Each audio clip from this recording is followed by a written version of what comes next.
Boa tarde, pessoal. Eu vou iniciar agora. Eu vou aqui para outra para ver se dá certo.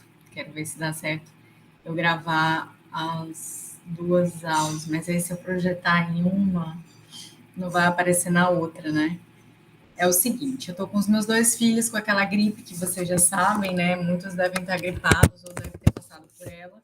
O meu filho tá com uma infecção muito forte nas glândulas parótidas, então de manhã é um pouco mais tranquilo, mas de noite sempre a febre vem, tem administração de remédio, né? Sabe, né? Criança que é mais mãe, né? Então eu vou gravar a aula de hoje, tá? Sobre répteis. E aí vocês assistem a aula normal, tá? E aí fazem a atividade que eu deixar, que é para entregar para a próxima aula. Do sétimo período, foi a única turma ainda que eu não fechei em N1. Eu estou terminando de corrigir as provas. Hoje eu fechei em N1, consegui fechar em N1 do quinto período.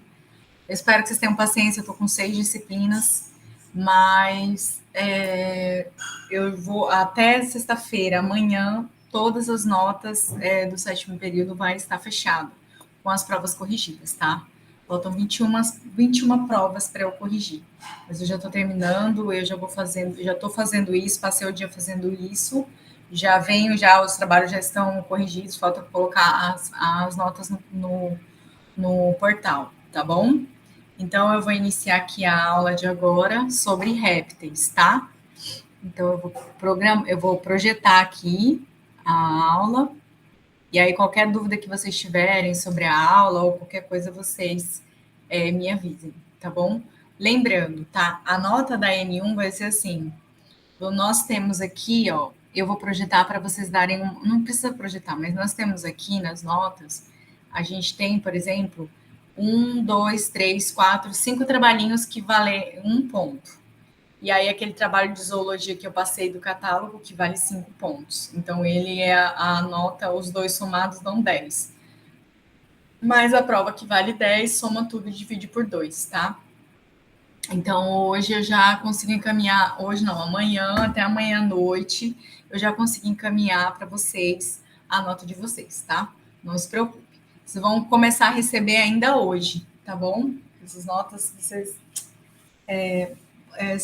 vocês ainda vão começar a receber elas ainda hoje. Ai, meus cabelos estão super oleosos, gente. Vou pentear o cabelo aqui na frente de vocês, não tem problema, né? Vamos lá. Vou começar. Vou projetar aqui a tela. E aí a gente já começa, tá?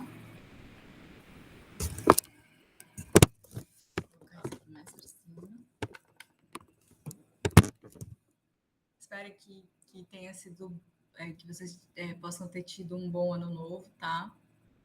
Então, vamos lá. Tá, eu já. Então vamos. Então, na aula passada a gente falou um pouco sobre os tetrápodes, né? As adaptações dos tetrápodes para poderem alcançar o meio terrestre. E hoje a gente entra no grupo dos vertebrados que vão conseguir conquistar definitivamente o ambiente terrestre. Então, os répteis, através de uma carapaça mais epidérmica, né? Uma queratinizada, de escamas queratinizadas que eles começam a desenvolver nas células da pele, diferente dos anfíbios, eles começam a apresentar um tegumento mais queratinizado, onde eles conseguem não perder água para o ambiente e eles acabam se adaptando, sofrendo essa adaptação e conseguem sobreviver efetivamente, eles conseguem conquistar efetivamente o ambiente terrestre, tá? Então, os répteis antigos, a gente já viu, vocês vão ver bastante paleontologia, são os dinossauros. Aliás, vem de um réptil, né, um dinossauro que vai originar no caso das aves, a gente vai entrar em aves a aula que vem, tá? Mas os répteis atuais, eles vão ser todos o quê? Amniotas, estão dentro da linhagem dos sauropsidas, tá? Tirando os quelônios, os quelônios que são répteis, os quelônios, no caso, eles são anapsidas, ou seja, eles não apresentam aquela fenestra temporal no crânio, E a gente tem os outros dois grupos, que a gente tem os lepidossáurios, que nós vamos ter os esfenodons, os tatuataras, que a gente encontra mais na Nova Zelândia, os lagartos e as serpentes. E aí a gente tem também os crocodilianos, os crocodilos, tá? Então, esses são os três grupos de répteis atuais. Qual que é a diferença entre os três grupos? Os quelônios, eles vão ser anapsida, ou seja, não apresentam fenestração temporal. Já os lepidossáurios, os arqueossauros, eles vão ser diapsidas, tá? Diapsidas. Então, você tem aqui os lepidossáurios e aqui dentro dos lepidossáurios a gente tem os esquamatas e nós temos os arcossauros aqui, que são os crocodilos, que vão crocodilianos e aves, tá? Tudo bem? Os arcossauros estão dentro da linhagem dos crocodilos e das aves. Então, a gente entra aqui para falar dos testudinhos, ou os quelônios, tartarugas, tracajás, tartaruga marinha, cágado, tudo isso está dentro desse grupo. Os quelônios, eles são caracterizados, eles são uma forma bem ancestral, eles têm o formato dos seus ancestrais, justamente por causa desse sucesso morfológico que é esse grupo, eles conseguiram sobreviver por muitos anos, são indivíduos letárgicos, eles são indivíduos mais lentos, né? Eles conseguem retardar o seu metabolismo e é por isso que eles conseguem viver muitos anos. Então, você tem uma tartaruga da Ilha de Galápagos com 500 anos, né? A tartaruga, que é um dos animais mais velhos do mundo.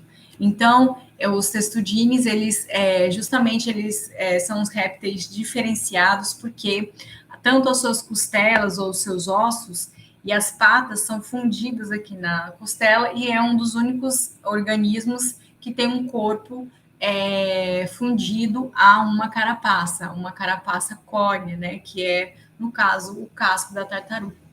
Então, elas não apresentam dentes. Na verdade, tá vendo essa estrutura aqui? Os ancestrais perdem os dentes. E aí, os testudines, eles apresentam bicos córneos. Esses bicos córneos são muito fortes, que são adaptados para poder... geralmente, eles são herbívoros ou frugívoros, alguns são onívoros, se alimentam por exemplo, de carniça, animal morto, como jabutis.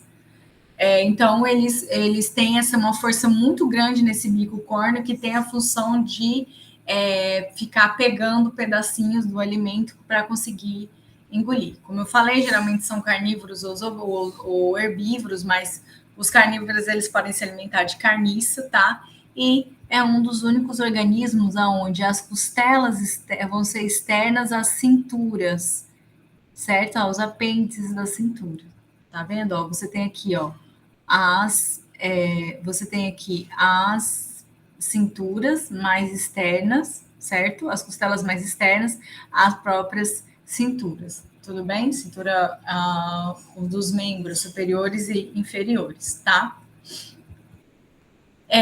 Esse aqui é um casco, é chamado de carapaça. Então, a parte de cima, a parte anterior dos testudines, chamado de casco, ele tem essa carapaça que é formada por placas ou escamas. Tem livros que chamam de placas, tem livros que chamam de escamas, que são essas placas aqui, que são placas, ou escudo córneo, né?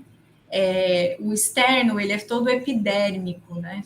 Feito de células da epiderme, tá? E as placas internas são mais dérmicas, tá? Se você tem as placas ósseas internas ao carapaça e as externas. Internamente, você vai ter as vértebras aqui, tá vendo? Que são fundidas nesse casco. A gente tem toda aquela parte pleural, a parte neural, as placas marginais, tá? No caso dos testudines. Aqui na parte de baixo dele, a gente tem um plastrão, que é a parte ventral, tá vendo? Ó? Você tem dentro do plastrão fundido na parte humeral, peitoral, abdominal, femoral e anal das tartarugas. Então, elas são caracterizadas por esses cascos e toda a costela e os ossos desses organismos são fundidos nessa carapaça. Então, por exemplo, quando a gente mata um jabuti e arranca, é como se alguém estivesse quebrando a sua coluna. Por isso que é tão cruel a forma de matar o jabuti, né? E deixar ele de molho no próprio sangue. Tá bom? Existem alguns testudines que na região do plastrão, que é essa parte de baixo aqui, tem umas regiões que elas são mais moles, né? Mais flexíveis. Essas regiões mais moles e mais flexíveis são chamadas de charneira, tá? Só tem em algumas espécies de testudines a gente tem essas charneiras, que são essas partes moles aqui, que fica na região da articulação aqui do plastrão, tá? Que é a parte de baixo.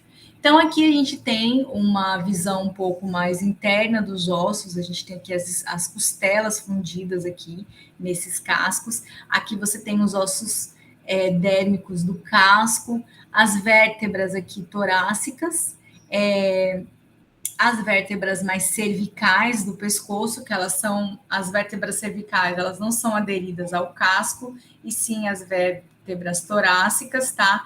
Eles não têm vértebras lombares, tá bom?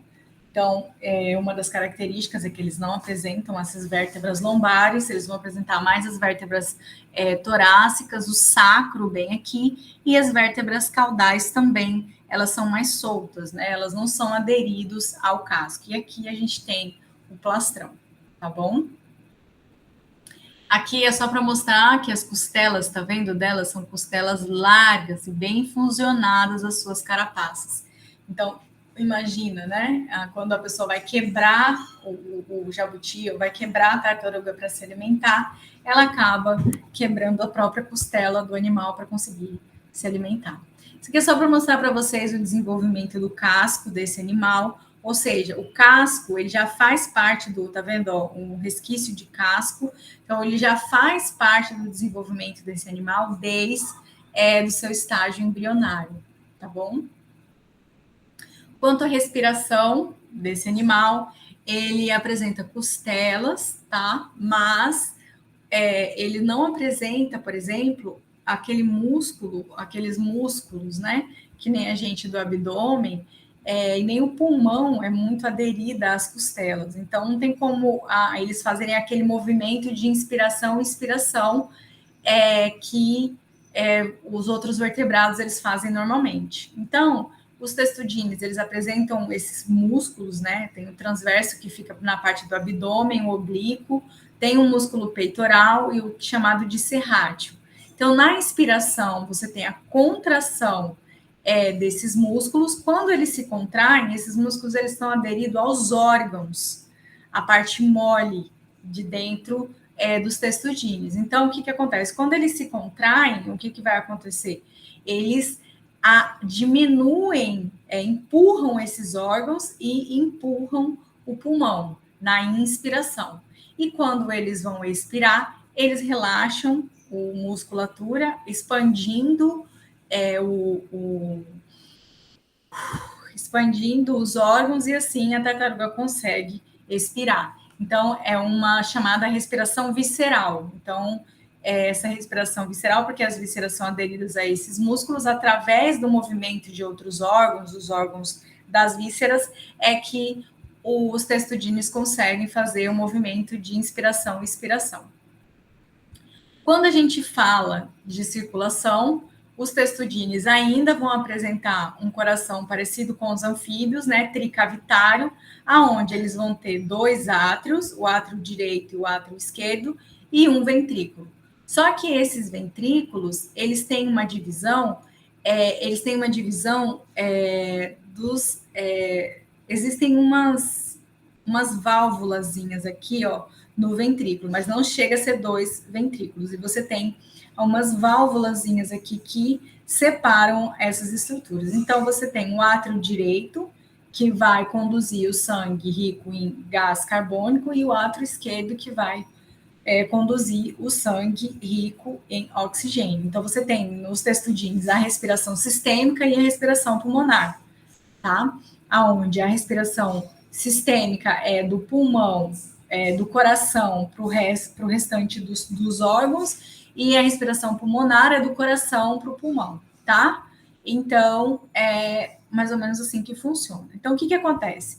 Quando os ventrículos se contraem, o sangue venoso vai para uma região chamada de crista atrium, tá?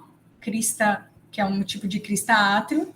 E aí, o que acontece? O sangue venoso, né? Ele vai para a crista, para essa outra crista aqui desse lado, tá?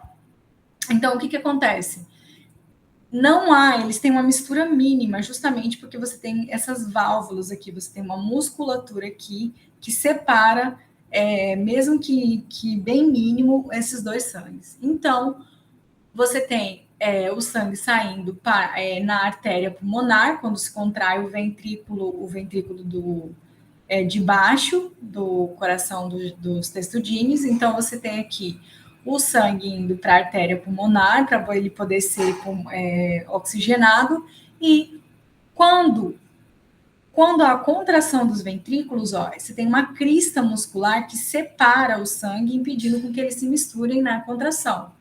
Então, o sangue ele sai pela artéria pulmonar e o outro sangue oxigenado sai pela arco aórtico direito e o arco aórtico esquerdo para poder drenar os outros órgãos. Só que os testudines, eles apresentam um desvio cardíaco, certo? Que chama-se desvio esquerda e direita, tá? Então, você tem um cavum venoso e o cavum pulmonar, tá? Cavum pulmonar e venoso, que são essas estruturazinhas aqui. O que acontece? Acontece que esses animais, eles têm a capacidade também, chamado de desvio direito para esquerdo, de que o sangue venoso, de vez ele sair pela artéria pulmonar, ele pode também, ele tem um desvio aqui, essa membrana pode auxiliar nesse desvio, aonde o sangue pobre em oxigênio e rico em gás carbônico, ele sai pela artéria pulmonar, certo? E dentro da artéria pulmonar, ele consegue circular todo o corpo, principalmente em animais marinhos, né? Alguns animais marinhos, na cloaca, eles vão ter outro apêndice respiratório quando eles estão mergulhando, por exemplo, na tartaruga marinha, o local respiratório, como que fala? Outra estrutura respiratória onde ela pode captar o oxigênio pela água é a cloaca. Então, como aqui os pulmões não estão sendo utilizados debaixo da água, ela está recebendo oxigênio aqui pela cloaca, então o tipo de respiração de circulação dela é chamado de desvio direita para esquerda. Quando o sangue venoso, ele também sai pela artéria aorta e vai para o resto sistêmico, né? Ou seja, para os outros órgãos. Tá? Esse desvio intracardíaco, que é o septo muscular incompleto, que é esse septo aqui, que é muscular do ventrículo, e eles geralmente você encontra em testudines, crocodilianos e alguns leptossauros, tá? Serpentes e lagartos. Na reprodução, a fecundação é extremamente interna, tá? A fecundação desses organismos. Gente, se eu parecer meio lenta, é porque eu tô bem exausta, tá? Mas a fertilização desse organismo, ela é interna, tá? Os machos, eles apresentam um pênis, tá vendo? Que é chamado de pênis verdadeiro, onde ele fecunda a fêmea. E a fêmea, ela tem a capacidade, uma bolsa aqui, de armazenamento, tá vendo? A deposição de camadas, cadê? Fecundação, deposição, por aqui, ó. Ela tem uma estrutura que ela tem uma capacidade, que é uma bolsa, que tem uma capacidade de armazenar espermatozoide. Evolutivamente, por que isso é vantajoso? Isso é vantajoso porque alguns espermas, ela pode recolher esperma de vários machos.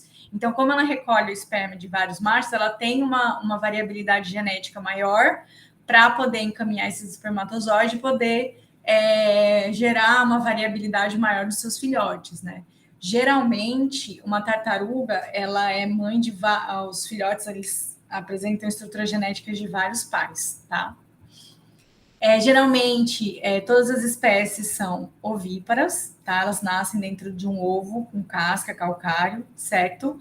E sempre eclode de 45, os filhotes eles eclodem de 45 a 90 dias após a postura dos ovos, e é sem auxílio da mãe. O que acontece? Cada filhote, eles têm chamado essa projeção aqui na ponta do focinho deles, tá vendo? Chamado de dente do ovo, aonde esses organismos usam esse dentículo, que é chamado de dente do ovo, para poder quebrar e romper a casca do ovo. Nós temos os organismos que são terrestres, tá? Então, no caso da morfologia, tanto do casco, ou seja, o formato do casco e o formato dos apêndices, eles refletem o quê? Aonde esses organismos vivem, o nicho e o habitat desses organismos. No caso do jabuti, o jabuti ele é estritamente terrestre, tá? Geralmente ele vai ter um casco bem alto e achatado lateralmente. Então, você tem um casco alto, bem achatado lateralmente, tá? As patas são pontudas, tá vendo? Tem essas unhas e fortes, justamente para eles conseguirem se locomover em pedras e areias e folhiças, tá? Patas bem curtas e fortes e dedos com essas garras, certo? Para eles conseguirem se locomoverem no ambiente.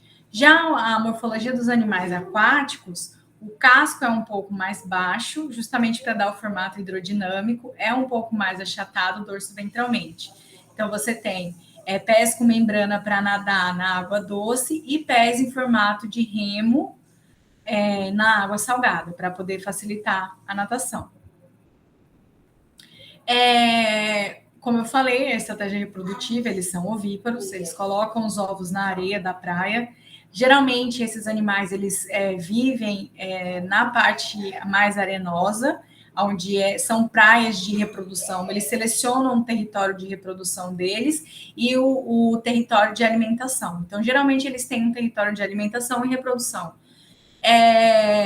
De vários filhotes que acabam eclodindo dos ovos, às vezes, uma tartaruga marinha só consegue sobreviver e completar o seu ciclo reprodutivo.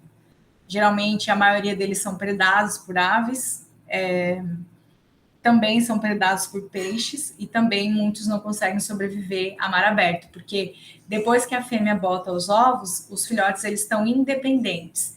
Então, eles seguem eles conseguem ter como se fosse um guia, né, para poder fazer o caminho dos pais, tá? Não tem cuidado parental nenhum, como eu falei, a vida é bastante longa desses organismos, muitas tartarugas elas conseguem viver até mais de 100 anos, só que elas só conseguem entrar na faixa reprodutiva, ou seja, nas regiões ou nas áreas reprodutivas, somente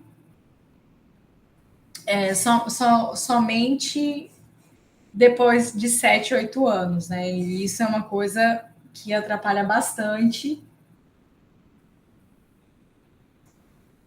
Só um pouquinho. Gente, deixa eu só responder aqui.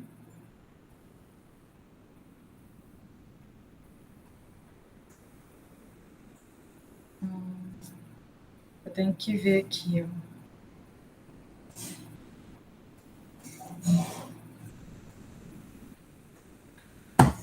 Tá, tudo bem? Eles têm comportamento social de corte, tá? Então, eles têm sinais táteis, visuais e olfativos para poder atrair as fêmeas. Então, alguns têm listras coloridas, alguns trabalham com vocalização, por exemplo, os tracajás, eles têm uma vocalização para poder atrair as fêmeas, tá? Tem os feromônios também, eles dão mordida para poder paquerar, né? Tem um movimento da cabeça, então eles têm toda uma corte e sinais táteis para poder se reproduzir. Então, por exemplo, na tartaruga pintada, o macho ele vibra a garra alongada, então ele começa a vibrar aqui as garras alongadas para poder atrair a fêmea. Já o jabutis de Galápagos, ele tem uma postura de dominância, né? Uma postura maior, tá? Para poder atrair a fêmea.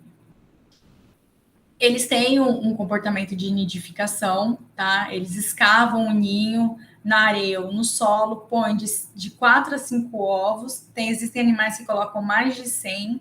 Esses ovos são coriáceos, eles têm de casca mole em animais aquáticos e a casca mais dura dentro dos animais terrestres, justamente para possibilitar as trocas gasosas, tá? Por isso que a casca ela é um pouco mais mole, mais coriácea dos animais que são aquáticos. Geralmente, na beira da praia, eles fazem um buraco com várias camadas, até a camada mais profunda da camada mais superficial, então eles colocam os ovos ali dentro dessa camada. Por que eles fazem isso em camada? Cada camada ela vai ter uma temperatura imediata, porque o sexo desses organismos são determinados pela questão termal, tá? Então, o que acontece? O sexo dos organismos, eles vão ser determinados toda por essa questão termal.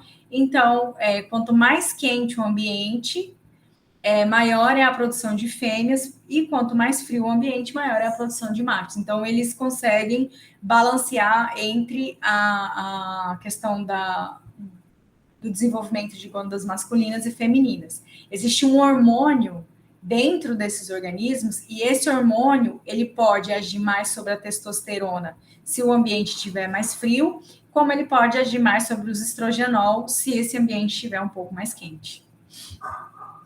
Então, olha só, a temperatura do ninho, né, desse ninho que eles constroem, vai afetar o desenvolvimento do sexo, né, do desenvolvimento embrionário.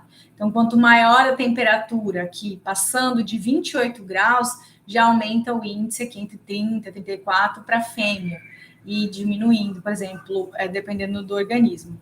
Agora, quanto menor a temperatura, a gente sabe que é macho, tá? Tudo bem?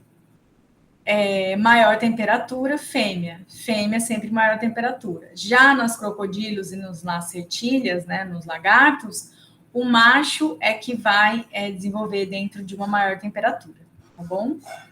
Então, isso aqui é só para mostrar para vocês, ó, que eles fazem um buraco bem profundo, e cada buraco desse tem uma camada, certo? Onde cada camada dessa vai ter uma temperatura diferenciada, e essa temperatura diferenciada é que vai determinar o sexo desses organismos, chamado de determinação termal do sexo, tá? A umidade também vai afetar o desenvolvimento embrionário. Quanto maior a umidade, os filhotes eles são maiores, vão metabolizar mais vitelo, maior sucesso de fuga dos predadores. Quanto mais seco, né, menor a umidade, os filhotes eles se desenvolvem menos, porque eles acabam se alimentando menos e vão eclodir um pouco mais rápido e tem um menor sucesso na fuga dos predadores, tá bom? Por quê? Porque eles têm menos energia. As tartarugas marinhas, para elas poderem migrar até o local de reprodução, até o lugar de alimentação, elas usam um rastro odorífero de luz, direção, onda e magnetismo, ou seja, elas têm como se fosse poros, e esses poros, eles funcionam como rastros, né? Eles funcionam como captador de rastros de cheiro, que é deixado, tá? Da própria luz, direção da onda, magnetismo, maré, tudo bem? Acaba auxiliando elas a nidificarem, ou seja, migrarem para conseguir realizar a deposição de ovos e chegar nas áreas de reprodução, tá? Quando a gente fala da sistemática desses organismos, nós temos duas linhagens. Tem os pleurodíras, tá? E tem os criptodira. A maioria que a gente conhece, o que a gente fala, o que a gente vê o exemplo na internet, são os criptodiras, tá? Os pleuro é lado de pescoço, ou seja, são aqueles que eles, quando vão guardar o pescoço, eles guardam o pescoço de lado, tá? Eles rastreiam curvando o pescoço horizontalmente. Geralmente está no hemisfério sul e são aquáticos, tá?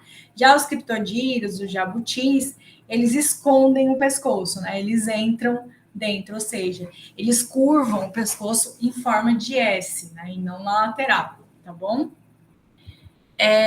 E tem, dentro da ordem Pleurodila, a gente tem a família Quelide, né? Que são os quelônios que tem aqui no Brasil. Os quelônios que tem aqui no Brasil, eles colocam o pescoço de lado, né?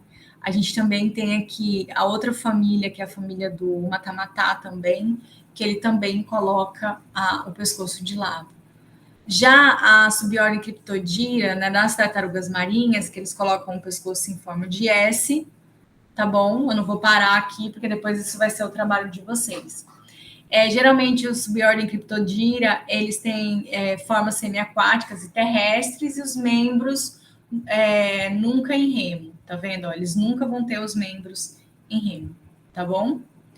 Aqui outro exemplo de ordens criptodira, semiaquáticos, que são os cágados, tá? É uma das maiores famílias, mais comuns.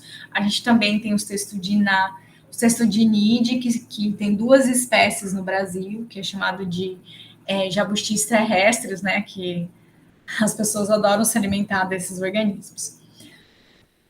Então, a gente encerra o primeiro os testudines, que são os anapsidas, né? Porque eles não têm a fenestra temporal no crânio, a gente viu isso a aula passada. Gente, lembrando que... deixa eu ver aqui. Gente, desculpa, gente, porque eu acabei de colocar em um do pessoal do 5º período, aí o pessoal começa a responder, né? Então, o que acontece? Aí, o problema das tartarugas é isso, as pessoas gostam de se alimentar, ela é bem apreciada na culinária, principalmente em zonas ribeirinhas, aqui para o Amazonas. A questão do lixo também, muitas das tartarugas marinhas, elas acabam ingerindo muito lixo e acabam muitas vezes se intoxicando, não conseguindo completar o seu metabolismo justamente por causa do lixo. E vocês viram, né? A maioria dos testudines, eles conseguem atingir a sua idade reprodutiva entre 9 a 8 anos, né? Isso é muito tempo. Entre 9 e 8 anos é muito, muito tempo mesmo, tá? Então, às vezes, você mata um jabuti, ele se demora um tanto para se desenvolver até aquele tamanho, se alimenta dele, mas às vezes não dá tempo dele nem chegar até a idade reprodutiva e ter colocado mais ovos, tá bom? E agora a gente entra nos grupos dos lepidossáurios, tá? Os lepidossáurios são os grupos dos esfenodons, que são os tuatara, e também os grupos dos esquamatas. Quem são os esquamatas? Lagartos e serpentes. Esquamatas tem a ver com escamas, tá? São indivíduos escamosos, tudo bem? Então, a gente tem os fenodontides, que são as tuataras, elas são endêmicas da Nova Zelândia, e nós temos os esquamatas, lagartos, de 4.000 a 800 espécies, e as serpentes, aproximadamente 2.900 espécies. Lembrando que o lagarto, ele é um grupo chamado de grupo polifilético. Por que é polifilético? Porque é difícil determinar um ancestral comum desse organismo. Geralmente, existem lagartos que são bem próximos e característicos às serpentes, ou seja, às cobras. Há quem diga que o lagarto é uma cobra de patas, né? Ou então as cobras são lagartos ápodes, ou seja, que não tem... Mas existem lagartos que são ápodes e cobras, serpentes, que acabam perdendo os membros. Lembrando que a diferença entre as serpentes e os lagartos, ou seja, os lagartos eles têm pálpebras móveis, geralmente as cobras não apresentam pálpebras móveis. Os lagartos apresentam uma orelha externa, um ouvido externo, né? Eles conseguem ouvir, as cobras não têm, as cobras são surdas, elas não escutam, certo? Elas só sentem a vibração do calor e do cheiro, né? Através daquela língua bífida, que quando ela levanta a cabeça e começa a colocar a língua para fora, é porque ela está captando as estruturas químicas do meio, ela está sentindo as estruturas do meio. Ou então, através da fosseta loreal ou algumas outras estruturas, ela consegue captar o calor dos indivíduos endodérmicos, tá? As características gerais dos leptossauros, dos esquamatas, ou seja, os lacertídeos, os lagartos, a maioria tem patas, poucos são ápodes, mas já existem lagartos que têm ápode. Você tem o menor lagarto considerado, o menor lacertília é a lagartixa e a maior lacertília é o dragão de Komodo. O dragão de Komodo, ele é bem interessante porque ele é meio letárgico, mas ele tem uma toxina que ele tem na boca e ele vai liberando essa toxina na pastagem na ilha. Então, os búfalos da ilha vão lá se alimentar daquela pastagem e começam a travar a questão muscular. Ela é uma toxina que trava a musculatura desses organismos, eles não conseguem andar nem correr. Então, eles ficam paralisados. E aí, esse animal vai lá e começa a comer aqueles búfalos vivos, né? E eles também são grandes comedores de carniça, tá bom? E lá no caso a lagartixa, ela se alimenta de mosca, barata, são carnívoros, Na verdade, são animais chamados de animais não carismáticos, que são essenciais você ter numa casa. Por quê? Porque ela se alimenta de animais que podem causar doenças. Uma das características típicas da lagartixa é que ela sofre a perda do rabo quando ela é ameaçada. Só que ela perde energeticamente quando ela perde a cauda. Quando ela perde a cauda, você tem aqui cauda com as vértebrazinhas. O que nasce aqui não tem como mais fazer vértebrazinhas. Então, o que nasce aqui é uma cartilagem mais alongada e mais grossa. Então, quando ela tiver que perder essa cauda de novo, ela vai ter que perder a cauda um pouco mais acima e um pouco mais acima. Então, quanto mais ela perde a cauda, mais vai reduzindo. Aí chega um momento que ela já não consegue perder. Gasta muita energia para poder conseguir fazer outra cauda. E também as lagartixas, na reprodução, quanto maior a cauda, mais o macho ele consegue ganhar e conquistar a fêmea e vice-versa para o macho e para a fêmea também. Tá, gente? Então, isso aqui é muito, muito importante. É um menino aqui reclamando da nota. Deixa eu ver.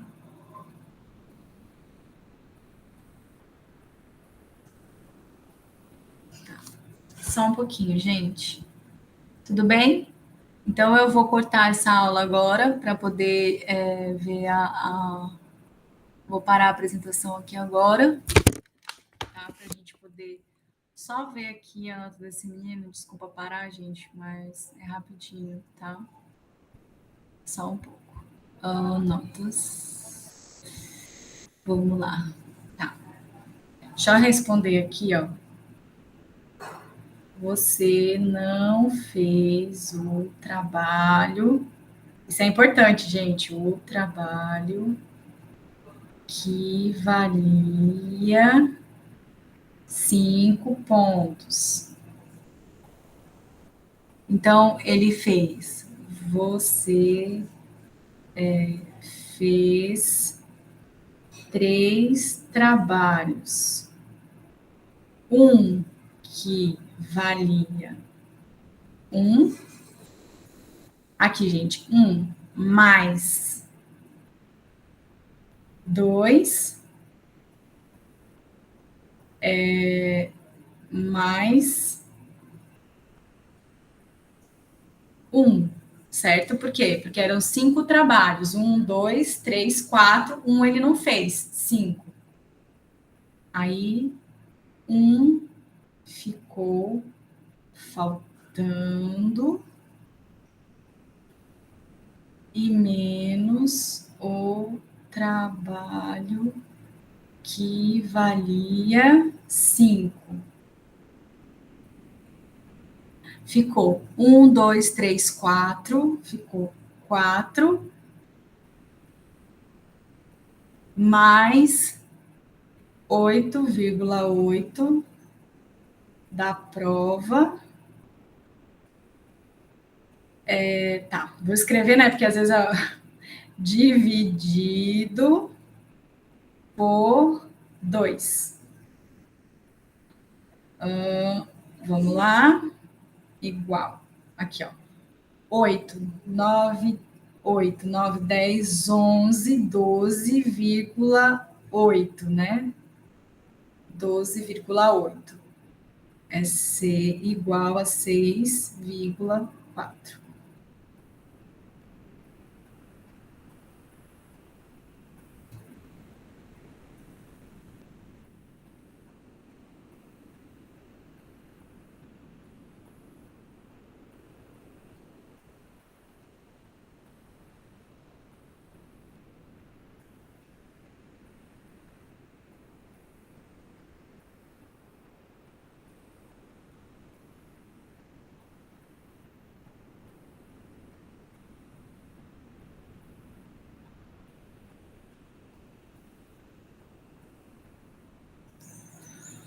Deixa eu ver onde ele tá aqui, ó.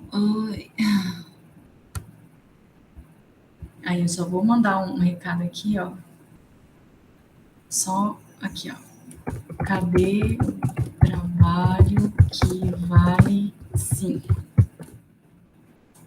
Porque tem hora, gente, que eu fico assim chateada, porque parece que a pessoa não sabe os trabalhos que tem para fazer, entendeu? Aí, tipo, fica parecendo que a culpa é nossa. Aí eu vou ter que escrever aqui, que cadê o trabalho que valia.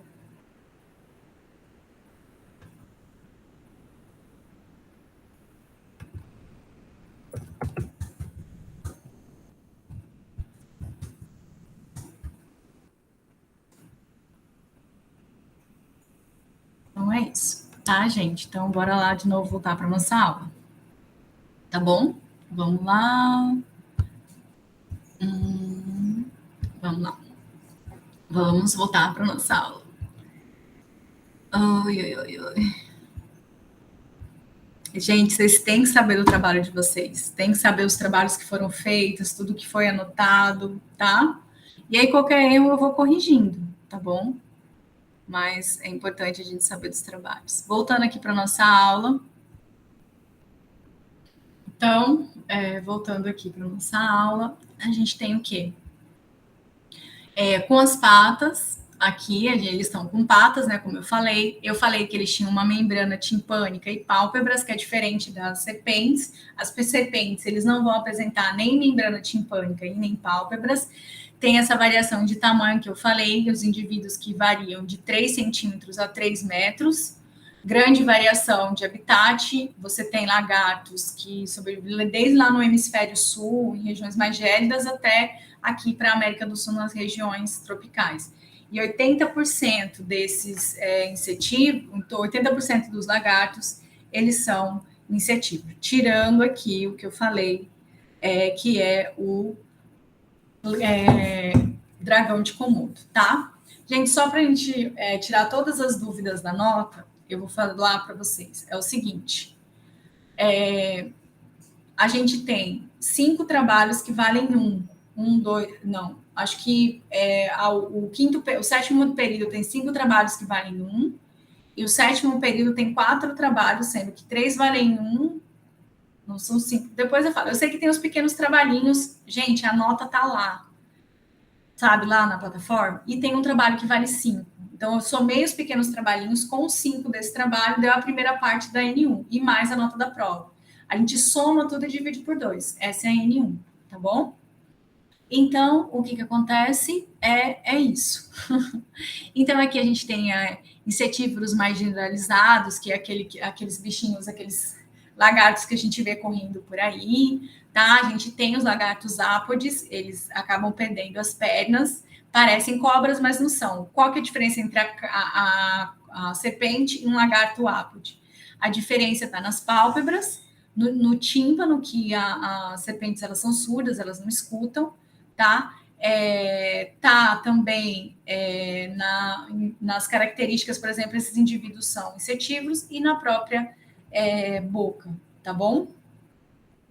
Eles também podem ser miquecófagos especialistas, ou seja, eles conseguem mimetizar, conseguem mudar de cores, por exemplo, o dragão de...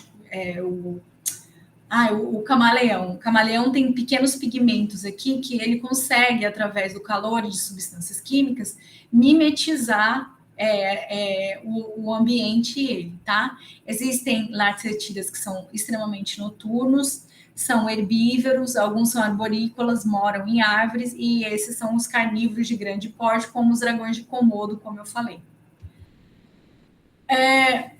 No Brasil, a gente tem 14 famílias, cerca mais ou menos de 240 espécies, tá? Mas já vem aumentando a cada ano.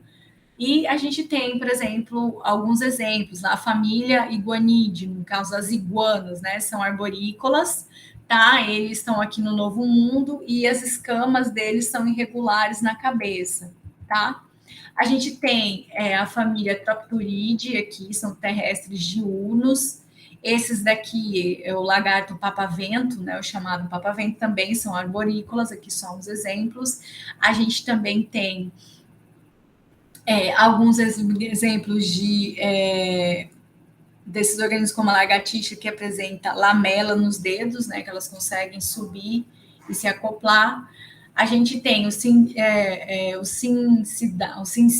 né, os lagartos cincídeos, que têm as cabeças irregulares em relação ao corpo, tá bom? E aqui o ameiva-meiva, né, que é o calango, aquele famoso calango que a gente consegue ver que os cachorros correm atrás. Esse aqui é a família Anguide. A família Anguide são lagartos ápodes, tá? E tem ampla distribuição também. Como que a gente vê, ó, tá vendo? Ó, ele tem que um apêndice, ele tem esse apêndice aqui, ó. Ele tem esse apêndice aqui e é um apêndice que tá, como fala? Que tá atrofiado, tá? Diferente das cobras. As cobras, elas não apresentam esses apêndices aqui, atrofiado. Esse aqui é o lagarto de vidro, né? O chamado lagarto de vidro. Esse lagarto de vidro, porque ele vai soltando o pedacinho da pele dele por onde ele fica, tá? Como se ele quebrasse em vidro. A família Amphisbenidae, né? As anfisbenas, que são chamados lagartos de duas cabeças. Ela tem a forma especializada de uma cabeça meio quilhada e uma forma não especializada de uma cabeça mais arredondada. Aí ela é chamada de cobra de duas cabeças, tá bom? O hábito, no caso da Amphisbenidae, que é a cobra de duas cabeças, é altamente fossorial, tá? Elas são ápodes e vivem enterradas no subsolo, tá bom? No comportamento, eles são extremamente territoriais, tá, os lagartos. Eles precisam de parceiros para poder se reproduzir, claro. Para ter parceiros, eles têm sinais químicos, visuais e auditivos, certo? E aqui, ó, tá vendo esse lagarto do papo amarelo? Então, ele consegue mudar as colorações de acordo com as vibrações que ele vai para poder atrair a fêmea, tá? No caso, esse aqui é exibições do gênero Anônilis, né? Ele tem uma afirmação de desafio, tem a postura agressiva, e aí aqui, no caso, é a corte com a fêmea, tá bom? E aí a gente entra dentro dos leptossauros esquamatas, que é a serpente. Olha, na biologia bacharelado, eu consigo trabalhar com mais detalhe, porque eles têm 90 horas de zoologia. A gente aqui só tem 60 horas de zoologia. E os répteis, eles são muito, muito grandes. E tem muito detalhe o grupo deles. Então, eu estou pegando só as informações mais básicas mesmo, tá, gente? E fora que faz 4 noites que eu ando com essas crianças. Mas vamos lá. No caso das serpentes, né, que é Leptosauro aqui, os esquamatas, as características gerais é que eles não apresentam patas e membrana timpânica e pálpebras. Então, eles têm ausência de patas, de membrana timpânica e pálpebras. Então, se eu perguntar na prova para vocês qual que é a diferença das serpentes para os lagartos, a diferença das serpentes para o lagarto é que os lagartos apresentam patas, claro, nem todos, porque a gente viu que tem os lagartos que são ápodes. A gente tem as membranas mais timpânica e tem as pálpebras, tá? Já nas serpentes, elas são ausentes. Tem uma grande variação no tamanho, então você tem pequenas cobrinhas escavadoras e grandes serpentes constritoras, né, no caso da sucuri, que é uma das maiores serpentes brasileiras. E uma variação de hábito comportamental, hábito de fuga, de alimentação, tá? Cada morfologia da serpente está associada ao seu hábito de alimentação e também ao seu hábito do nicho, seu nicho específico, seu habitat. E o seu habitat também, tá bom? E, claro, elas vão apresentar várias adaptações, né? Como eu falei, os hábitos. Nos hábitos escavadoras, geralmente as cobras elas têm a cabeça mais pequena, mais arredondada, a cauda é um pouco mais curta, olhos mais pequenos, né? Ou às vezes até ausente, e tem essas escamas ventrais mais diferenciadas justamente para auxiliar a cavar o buraco onde elas vão existir. Já no caso do hábito marinho, a cauda é um pouco mais achatada, justamente porque toda a cauda, todo o corpo dela é um pouco mais achatado lateralmente, você tem uma válvula nas narinas que fecha quando ela está na água, tá? E você tem essa cauda um pouco em forma de remo, justamente para ela conseguir nadar na água. A gente tem as serpentes que são constritoras, são mais vagarosas, robustas, né? Quem são as constritoras? As jiboias. E ela tem um olfato grande, elas conseguem encontrar a presa em uma grande distância, tá?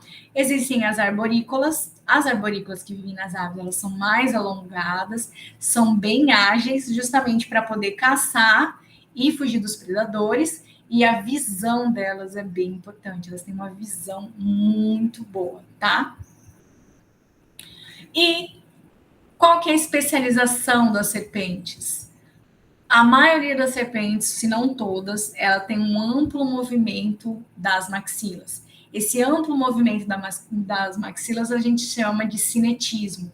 O cinetismo, o que acontece? Aqui nas articulações da mandíbula, ele consegue o quê? É deslocado, então ela consegue engolir presas 2 vezes do seu tamanho. Até mais. Se você for pegar a jiboia, por exemplo, ela consegue engolir um boi, né? Um bezerro.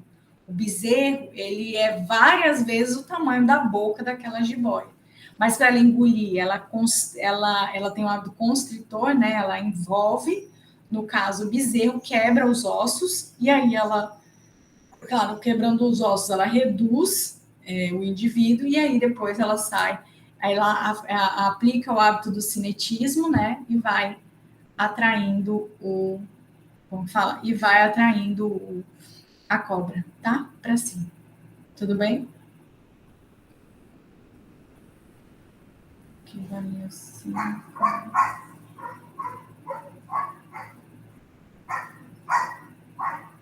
Tá, tudo bem.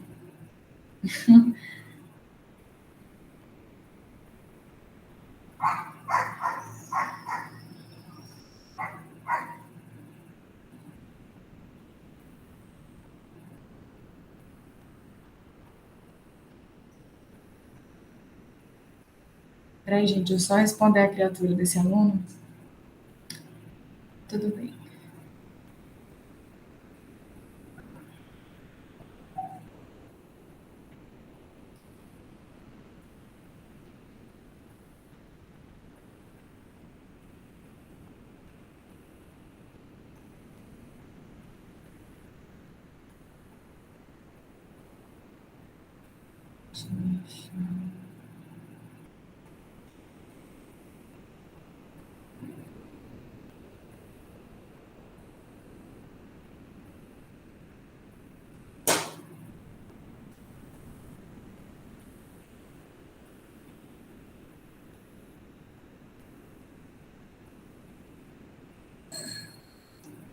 Tá? Então, o cinetismo é uma adaptação, uma especialização para poder engolir presas maiores. Então, olha só, o B, crânio flexível, ela tem um crânio, ou seja, os ossos são ligados por algumas musculaturas e ligações mesmo, ligamentos, esses ligamentos que se ligam aos ossos do crânio desses animais, né, desses bichos. Tudo bem? Então, ele tem 8 ligações móveis que faz com que, na hora que ele for engolir a presa, ele consiga expandir o crânio e também realizar a questão do cinetismo da boca. Então, vamos voltar aqui, né, para a gente coisar. Então, dentro das serpentes, primeiro, quais são as características gerais de todas as serpentes? Todas as serpentes não vão apresentar patas, nem membranas timpânicas e nem pálpebras, tá bom? O 2 são os hábitos, certo? Ou seja, existem cobras que elas são mais escavadoras. Pode levar. São mais escavadoras, ou seja, tem a cabeça um pouco mais pequena, arredondada, né? A cauda um pouco mais curta, que foi o que a gente falou, né? Que são os hábitos diferentes de acordo com o local, o habitat onde elas moram e com a alimentação.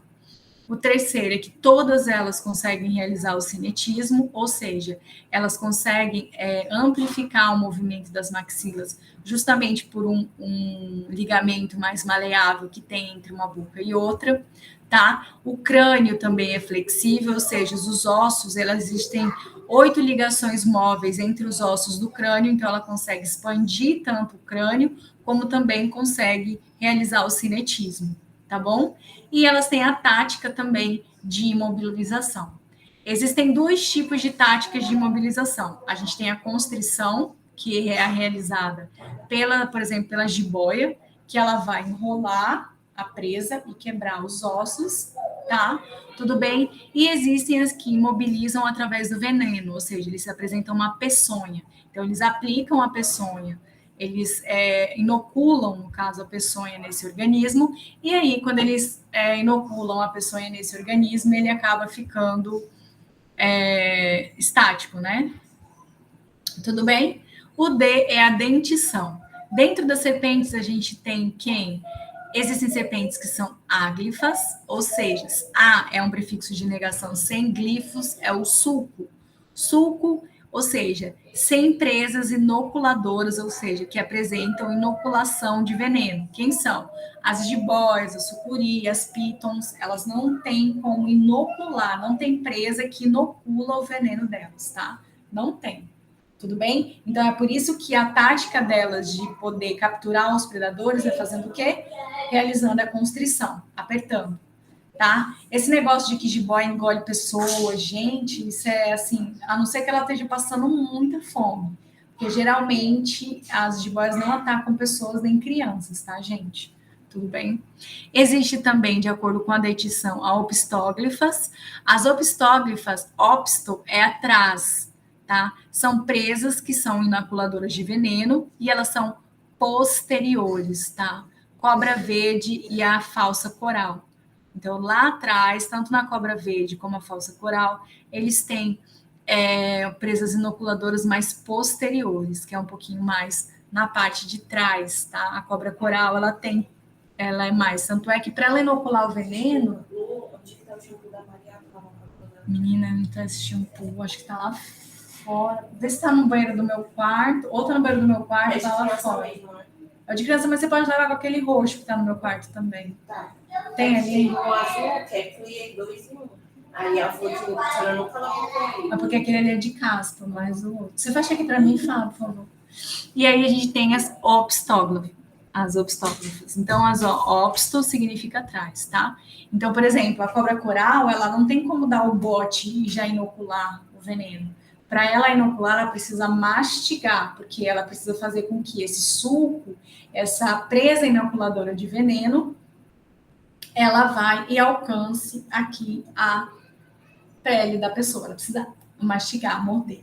Sendo que a coral é muito perigosa, muito, muito, muito perigosa, porque o veneno dela pode matar uma pessoa, é um veneno neurotóxico, né? Então, ela pode matar uma pessoa muito rápido, tá? Gente, aí a gente tem, no caso, que é aqui, ó, a coral verdadeira, né? Tá aqui.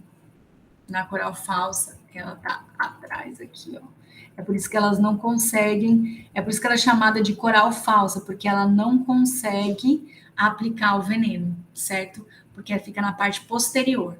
Agora, a proteróglifa, que é primeiro, né? As presas são anteriores, são fixas e são mais sulcadas. Aqui, ó.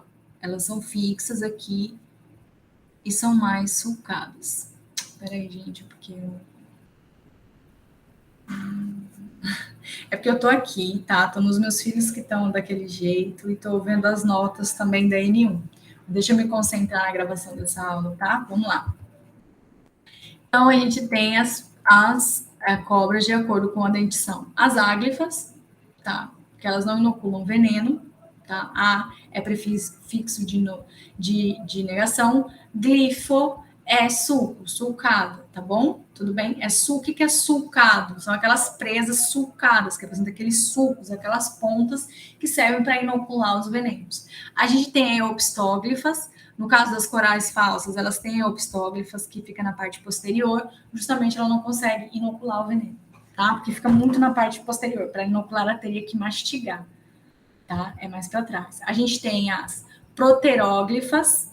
Proto é primeiro, certo? Então, são presas mais anteriores, são fixas e são mais sulcadas, ou seja, elas são bem fininhas, certo? Então, a naja tem, as serpentes marinhas tem, a coral tem, e aí elas são bem menorzinhas, né? Elas são mais sulcadas, mais finas e são bem menorzinhas. O veneno da coral é um veneno muito potente, em 30 minutos ou até menos, ela, dependendo do tamanho e do metabolismo da pessoa, ela pode matar em questão de pouco tempo.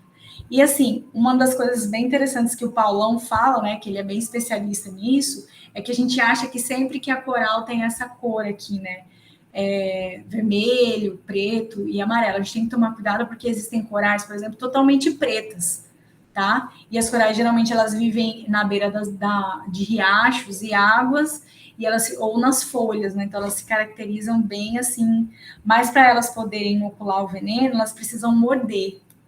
Elas não projetam as presas para fora, entendeu? Que nem, por exemplo, as solenógrafas. As solenógrafas, elas têm uma membrana aqui, ó.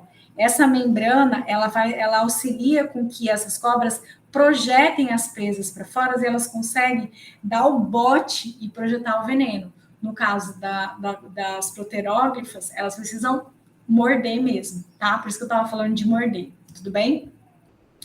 As presas solen é tubo, tem um tubo aqui. Presas anteriores são móveis e ocas. Presas anteriores, móveis e ocas, que é a maioria do quê?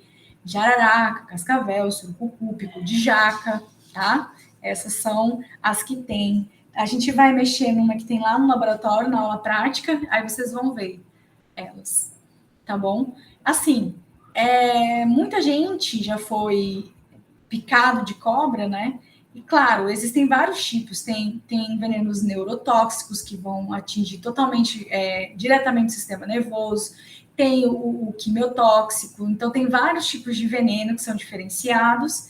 E aí, existem os soros que são feitos desses animais, né? Que são testados em cavalo e que são usados caso a pessoa seja vítima de uma cobra. É por isso que ela precisa identificar a cobra, a gente vai falar um pouco mais para frente. Mas as proterógrafas, elas precisam morder para inocular o veneno. Já as solenógrafas, elas conseguem guardar aqui essa parte mais sulcada para dentro, então quando elas dão um bote, elas projetam, porque são bem móveis e são mais ocas, e não são fixas igual das proterógrafas, tá?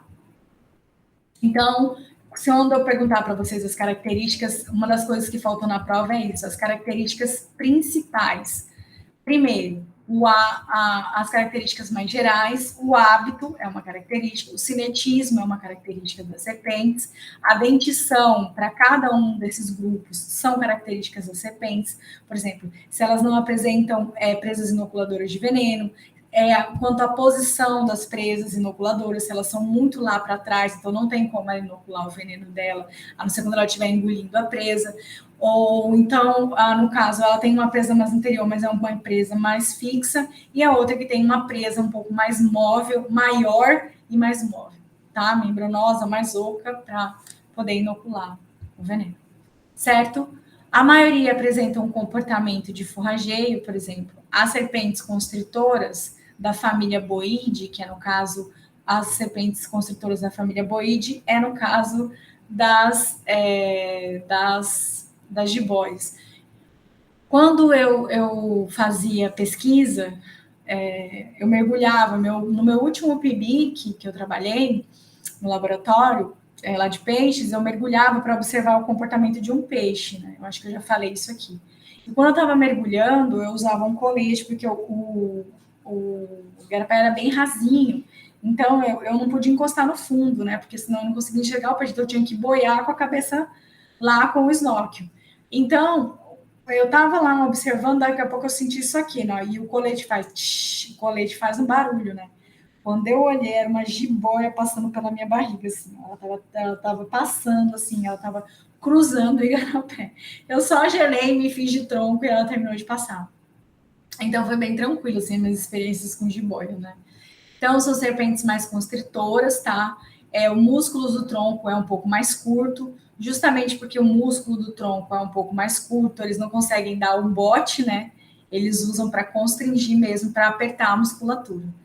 Então, elas são mais lentas, são bem mais lentas, não são tão rápidas, igual, por exemplo, as serpentes mais, por exemplo, as serpentes mais, por exemplo, velozes, né? No caso, a vipide, a lepide, né? A colibride, certo?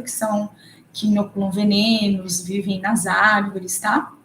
Nós temos as serpentes velozes. Um exemplo é a da colobroide, né? Da família calobroide. Então, tem a viperide. A vipera são as mais... estão aqui dentro da família das bem venenosas, tá? As elapides e as colibrides. O músculo do tronco é um pouco mais longo, por isso que elas conseguem dar o bote, que é diferente das serpentes constritoras que não conseguem dar o bote, elas vão enrolando. Então, você tem uma musculatura do tronco bem mais alongado, que permite com que esse organismo faça isso, né? Esses músculos longos, ele impede a constrição, né, que faça aquela constrição que é dada pelo músculo um pouco mais curto, e desenvolve veneno para imobilizar a presa. Então, as serpentes velozes, elas desenvolvem veneno para imobilizar as presas, e no caso das serpentes constritoras, elas não inoculam venenos, elas são apistóglifas, né? Então, elas só constrigem, quebram os ossos e engolem esses organismos. A especialização delas reflete a diferença no modo de predação e do substrato. Nós temos as serpentinas, que são serpentes mais longuinhas e bem mais finas. A gente tem as retilíneas, que são serpentes mais pesadas, com a aproximação mais próxima da presa. A gente tem as concertinas, que têm a passagem mais estreita, né, que entra em tocas de roedores. E alças laterais, que são cobras de deserto, tá? Nós temos no Brasil 9 famílias e 375 espécies de serpentes, certo? A gente vai ver isso aqui no trabalho, isso aqui é só um exemplo de uma família. No caso da família Boide, elas são construtoras, são áglifas, ou seja, não apresentam presas inoculadoras de veneno. As escamas, elas são bem pequenas e bem regulares, tá? E eles têm vestígios de membros posteriores. Aqui, ó, isso aqui é um vestígio dos membros posteriores. Lembrando, gente, que a cobra ela tem uma especialização nos órgãos, onde ela perde o pulmão, um dos pulmões, e alonga o outro pulmão. Então, ela tem um dos pulmões, geralmente o pulmão direito é pequeno, é ausente, um alongamento do pulmão esquerdo. E todos os órgãos dela é realocado em outros locais, diferente de outros vertebrados, justamente para essa adaptação que ela tem na locomoção, tá bom? Então, as boídeas, você tem esse vestígio, a gente vai ver isso no laboratório, ele tem os vestígios de membros posteriores, tá bom? A gente tem, dentro de boídeo, da subfamília Boini, tá? A gente tem a sucuri, que ela é semi-aquática, como eu falei, né? Ela estava passando pelo igarapé. A jiboia, que é estritamente terrestre, tá? E a epícrates, que ela é mais arborífica, tá bom? Vive nas árvores. A gente tem a família colibrídea, também são áglifas ou opistóglifas, certo? No caso da coral falsa. Escamas também são bem pequenas e são bem irregulares e têm os olhos bem grandes, por isso que elas são arborícolas, né? Então, elas precisam ter uma visão muito boa, certo? Que é um exemplo da família colibrídea, né? A gente tem a coral falsa, a cobra preta, né? Elas não são venenosas, tá, gente? Não são venenosas. Isso não quer dizer que uma mordida dela não vai doer, né? Mas elas não são venenosas. Tá. A gente tem a família Lapide, geralmente são protegróglifas, ou seja, eles apresentam a presa na parte anterior, bem sulcada, ou seja, é bem fininha, mas ela é bem aderida à dentição, ela não é móvel igual a das solenóglifas, tá? São bem peçonhentas, no caso da Naja, a Naja consegue liberar o veneno dela, né? Não fala-se cuspir, mas ela arremessa o veneno dela numa longa distância. 1 miligrama do veneno dela pode matar 300 homens. 1 miligrama pode matar 300 homens. Pode, se não apertar. Tá? Gente, só um pouquinho, Fabrício. Você vai de van? Não. Tá, assim que eu terminar essa 1 hora, você... Não vai lá em cima da certo? Casa da Maria, não, porque eu tô voltando lá e tá doendo. Tá bom, deixa ele descansar. Tá bom. Então, gente, a gente tem aqui, a Fabrícia me ajudando, a minha aluna, a ficar com as crianças enquanto eu dou essa aula, gente, porque realmente elas parecem mais serelepe agora, mas chega de noite começa a ficar mais febril, né? Mas ele também tá no efeito do remédio. 2, 3, 4, 5, 6, 7, 8. Estou contando o horário do remédio, tá, gente? Aí a gente tem, geralmente elas apresentam anéis coloridos, são bem arranjados, tá?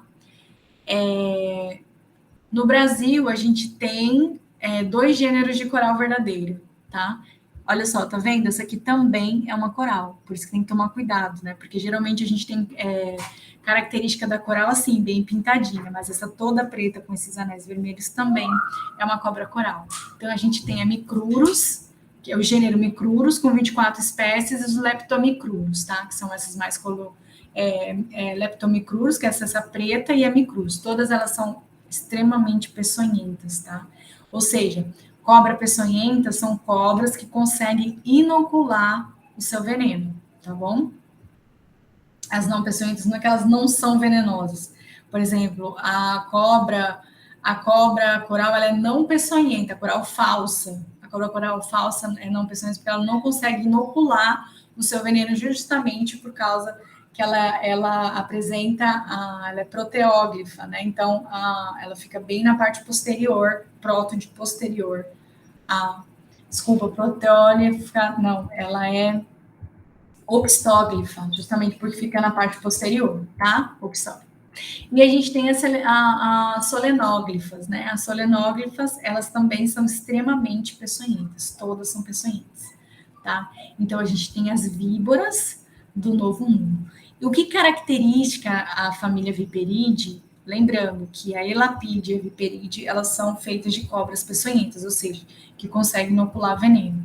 Já as Colibrídeas, tá? Elas são opistóglifos, tá? E não conseguem inocular o seu veneno, tá bom? As viperídeos, elas se destacam muito por causa da fosseta loreal. Então, você tem uma narina aqui e tem a fosseta loreal, e ela consegue enxergar muito bem no escuro. Essa fosseta loreal, ela tá adaptada aqui às células nervosas aqui do crânio dessa cobra, porque ela consegue captar o calor, ou seja, é um órgão térmico, ela capta o calor dos organismos que emitem calor, no caso dos mamíferos e das aves, tá bom? A gente tem a Crotalus, que é a cascavel.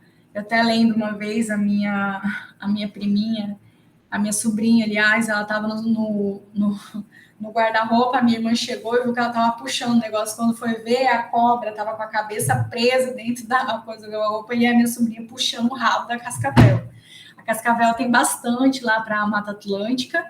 A gente, quando era criança, a gente brincava com isso, olha que perigo. Tinha umas cascavéis que ficavam nos barcos, a gente jogava a pedra nela e a cascavel saía correndo atrás da gente e a gente saía correndo. Uma cascavel também deu um bote, minha avó estava passando, aí a cascavel deu um bote na lamparina, né? Porque era onde tinha mais calor. Pela fosseta loreal, a fosseta loreal dela identificou o calor da lamparina. Então, ela deu o primeiro bote, a minha avó catou e jogou ela longe, ela voltou, jogou ela longe, ela voltou e teve que matar, porque ela não ia embora, né? A gente tem a surucucu, a Lachesis muta, né? O Paulão fala bastante dela também. A gente tem a Botropoides, a jararaca, e a jararaca sul, né? Que é a Botrops, né? Que são as espécies de Botrops, que tem bastante aqui. Existem os acidentes ofídicos. Acidentes ofídicos são acidentes com cobras peçonhentas. Geralmente, quem é atingido são trabalhadores rurais, geralmente do sexo masculino, entre 15 e 49 anos, tá? E geralmente são os membros inferiores, porque o cara vai trabalhar, pisa na grama e acaba sendo atingido, tá? Só que a gente tem que ter uma ideia que, na verdade, as serpentes estão se defendendo, tá? E são as pessoas que não vão perceber as serpentes. Olha só, eu trabalho em floresta, sou bióloga de mato, tá? Bióloga de mato mesmo, de caminhar 27 quilômetros dentro da floresta. No meu mestrado, eu caminhava 27 quilômetros para poder achar lagos e igapós perdidos no meio da floresta, que já tinham sido isolados. E eu nunca fui picada por uma cobra. E eu entrava em lugares extremamente... A gente via cobras extremamente raras de se ver, extremamente venenosas. Só de coral eu já vi muito. Mas as cobras, elas não atacam a gente por querer. Elas atacam para se defender. Porque, na verdade, o veneno que ela demora para produzir esse veneno. Então, uma vez inoculada, ela vai ter que gastar energia para poder produzir. Então, o veneno geralmente é para captura de alimento, tá? E defesa também, mas principalmente para captura de alimento. Então, existem as serpentes peçonhentas, elas apresentam glândulas inoculadoras de veneno.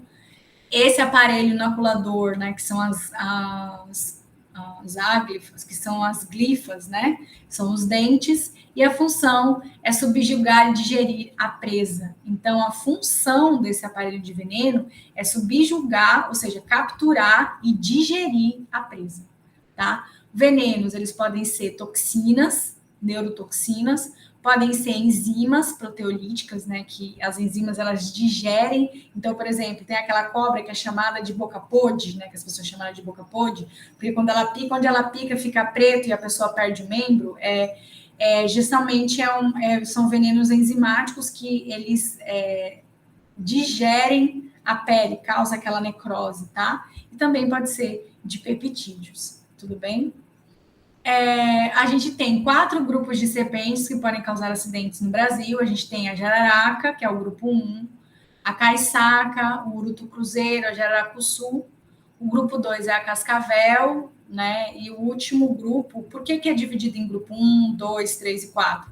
É o grupo mais raro de atacar uma coral verdadeira. Eu tenho um amigo biólogo que ele trabalhava no Butantan tirando veneno. E aí ele estava lá ouvindo música e tirando o veneno de uma coral. O que ele fez?